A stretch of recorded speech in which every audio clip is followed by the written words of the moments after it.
Signs of stress in the ballooning trillion-dollar U.S. auto market are pointing to an impending collapse as storm clouds continue to gather in the economic and financial landscape. Serious delinquencies in auto loans, defined as behind on payments by 90 days or more, jumped the most since the 2008-9 global financial crisis, putting the entire automobile financing market at risk of facing a massive default wave in the coming months. Experts are raising big alarms about the current condition of the car loan sector. They say that millions of American motorists will have their vehicles taken away in the months ahead, and warn about a brewing financial crisis that could reach unprecedented proportions and completely crush the United States economy. That's what we're going to expose in today's video. But before moving on, we kindly ask you to support our work with a thumbs up, and don't forget to subscribe. For several months, speculation has been building that auto loans could be at the heart of the next financial crisis. The car industry understandably attracts a lot of attention in the media due to its cultural relevance. People rely on cars to get to work, to take their children to school, and to participate in their communities. Historically, vehicles represented economic success. But new auto credit data reveals that cars and the loans consumers take out to buy them could trigger a major downturn in 2023. According to an automotive news report, the world's most important auto market has been facing a marked deterioration in recent quarters. Over the past 9 months, the rate of auto loan delinquencies in the U.S. has surged significantly. For borrowers under 30, serious delinquencies have jumped more in the past 2 quarters than in any other 6-month period on record in data going back to 2000, according to the latest data from the Federal Reserve. Newly so-called delinquent or overdue U.S. auto loans reached $23 billion, and new seriously delinquent loans exceeded $8 billion. Both are absolute levels not seen since the depths of the global financial crisis, the report shows. Right now, more and more buyers are having difficulty keeping up with auto payments, and a record 7 million Americans are at risk of losing their vehicles for being 90 days or more behind on their loans. Generation Zs and Millennials account for 2/3 of the outstanding auto loan debt. 1 in 3 Americans between the ages of 18 and 30 say that their car payments take over 20% of their after-tax income. Now, the outlook for these struggling borrowers is unfortunately extremely bleak. First, there's inflation, which has pushed up the prices of most consumer goods. This eats into their ability to make car payments. Second is rising interest rates, which make credit card debt, another pain point for young borrowers, even more costly. Finally, there are student loans, which are expected to resume in the summer of 2023. A February Fed consumer survey found that young Americans and low-income Americans say they expect to struggle to make payments over the next few months.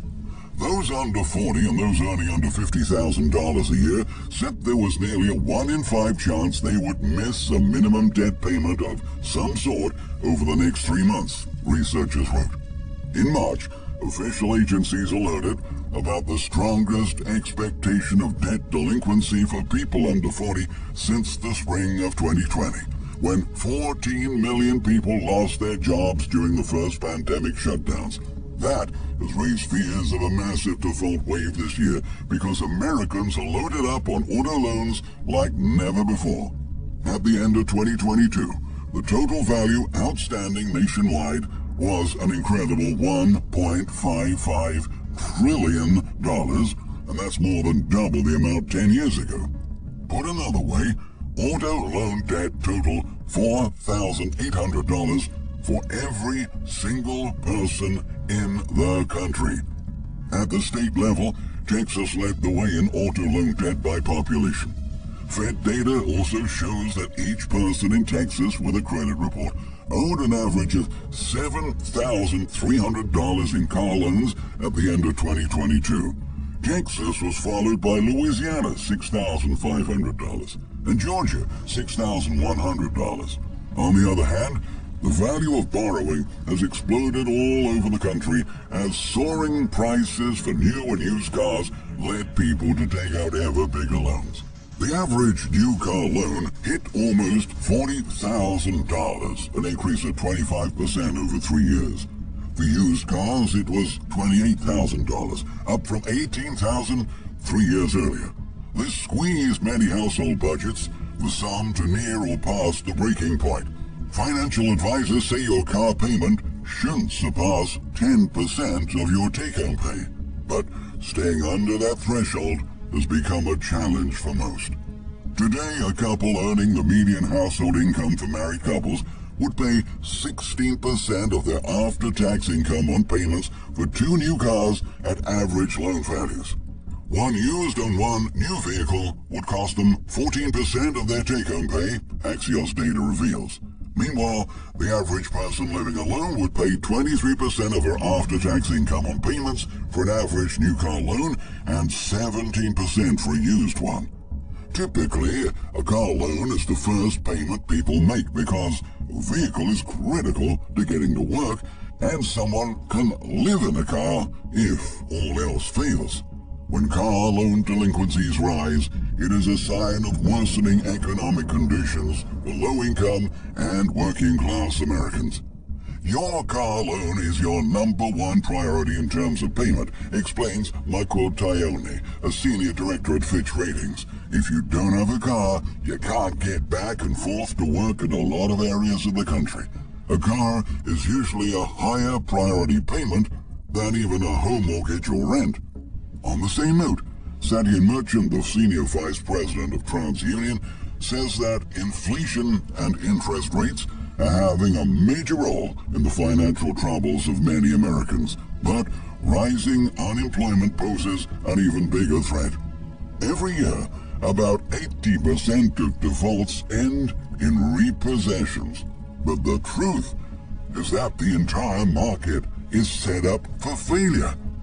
After the financial crisis, there were a lot of restrictions placed on mortgages to make it harder to take out a home loan unless someone could clearly afford to make the monthly payments. But experts observe that there are far fewer restrictions on auto loans, meaning a consumer has to be savvier about what they're doing when they take out a loan. Oftentimes, lenders offer loans they know the borrower cannot pay for. Predatory lending practices and a lack of real transportation options leave many households trapped in debt with few ways out, highlights Fay Park, president of the liberal U.S. Public Interest Research Group. Repossessing a car is also a far quicker process thanks to technology and the laws in many states. Some cars are installed with devices that actually prevent the car from turning on if someone misses a payment. It's also become easier to track license plates and geolocate a car to repossess it. It's a lot easier to repossess a vehicle than to foreclose on a home, the executive notes. On top of that, all the people who took out car loans in the past 2 years are likely to face the added challenge of faster than usual depreciation in the value of their cars as prices start to plunge nationwide. In other words, those borrowers could find themselves underwater on their loans, owing many more thousands of dollars than their vehicles are worth.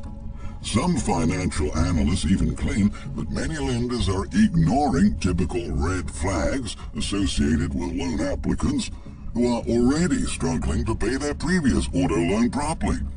This problem is further aggravated by a decline in wage growth in the U.S. for 24 straight months. This adds immense pressure on U.S. households who are scrambling to strike a good balance between expense, income, and financial savings. That is the argument Andrew Schmidt of the University of California, Berkeley School of Law makes in a recent article. He says state officials, lawmakers, and regulators aren't doing anything to intervene in the car credit market to curb lenders' ability to issue subprime loans. Since the Great Recession, the number of car loans issued in the United States has reached an all-time high, the analyst says. The rate of lending to people with low credit scores and high risks of default has also sharply increased, he adds. Frequently, lenders price cars as high as twice the Kelley Blue Book value, a practice that allows them to profit from the down payment and origination fees alone. The subprime loans they issue also carry exorbitant interest rates, sometimes exceeding 30%. Consumers are already in dire financial straits when they're taking out a subprime loan. They're unable to qualify for a conventional car loan. With no bargaining power and the urgent need for a car, they have little choice beyond accepting the lender's abusive terms. While lenders profit from defaults, some borrowers spend decades paying off a car they only drove for a few months.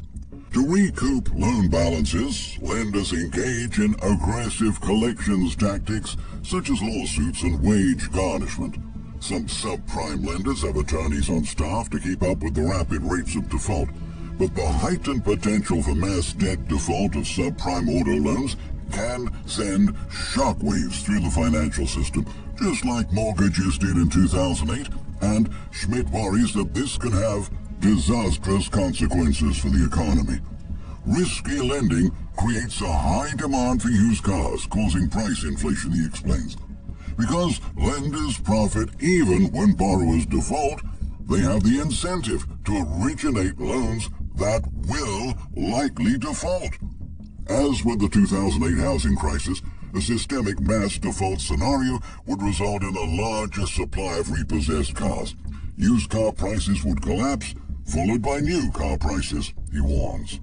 As loan-to-value ratios rose, borrowers close to default would be unable to refinance, leading to another wave of repossessions and price drops. For low-income Americans, having a car repossessed could mean forfeiting gainful employment, amassing crippling debt, and even losing eligibility for public benefits. That's why the auto market crash is likely to hit the poorest households hardest. Without meaningful intervention, the subprime auto loan bubble is primed to burst, Schmidt warns. Just like the other financial meltdowns that were fueled by reckless lending and speculation, this crisis will reach proportions most people don't even imagine. The dominoes are already falling in the financial world, and the automobile market may be the next shoe to drop. What are your thoughts on this? Please, we'll look forward to your comments below this video, and thank you very much for watching.